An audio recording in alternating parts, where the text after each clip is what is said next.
Hey recovery girls, Misty here. I just finished my workout for the day. I did some strength training today, weightlifting, and always working toward getting stronger and healthier physically, but also spiritually, mentally, and emotionally. It's a great goal to keep building strength. So it struck me today as I was working out, just the paradox of the first step. It's interesting that the first step in recovery has to do with powerlessness. So in step one, we admitted we were powerless over our problem, our craving, our dependency, or another person, um, and that our lives had become unmanageable.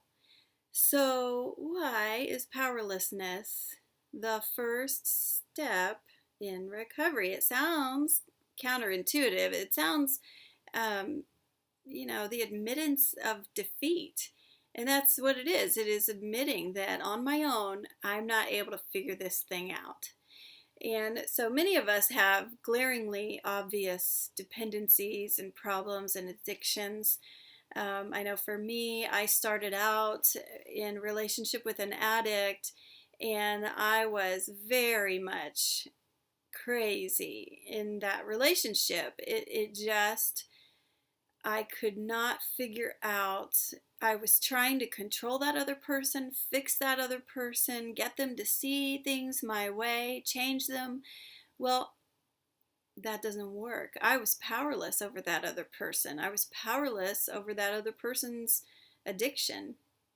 And I didn't like that. I didn't like admitting that I couldn't change it.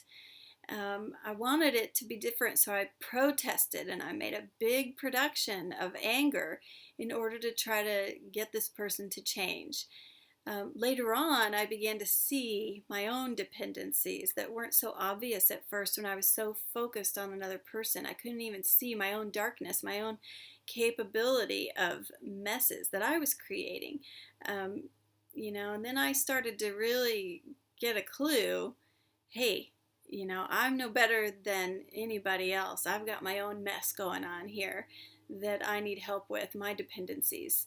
I was in a string of unhealthy relationships with for a while as a single that I wasn't proud of. They were nice, good guys, but I didn't like the way that I was behaving in the relationships, and I was acting outside of really the way that I wanted to act and behave, and the choices that I felt were good for me I wasn't able to make.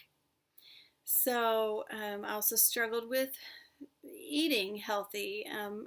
I have been an undereater for years, then I was an overeater, and then I got myself into trouble. I ended up in the hospital once from a binge that actually perforated an ulcer that had been created, and it wasn't a bacterial type of thing. This was just unhealthy eating that sent me into the ER, into surgery, and in the hospital for 6 days. At one point, I could have lost my life from my dependency.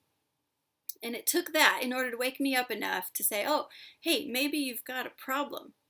I just denied it. I just denied it. So admitting that I was powerlessness was pretty darn important in order for me to get the help I needed to change some things in my life and get on track in that arena. So you might think for yourself, what is it that you're powerless over, the thing that you circle around constantly, that's constantly a challenge and a struggle for you.